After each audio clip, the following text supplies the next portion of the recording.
Filipino themed restaurant sa Boracay na may dancing waiters every night? Tara!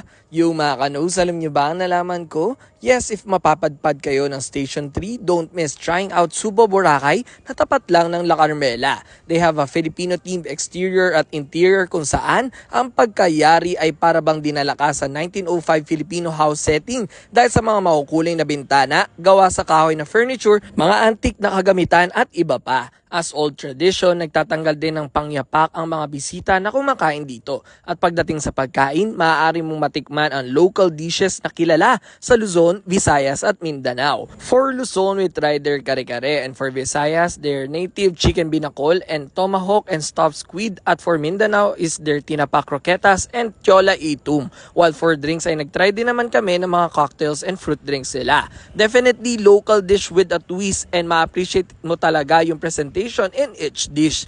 And this is a few teaser nga pala na kanilang cultural show.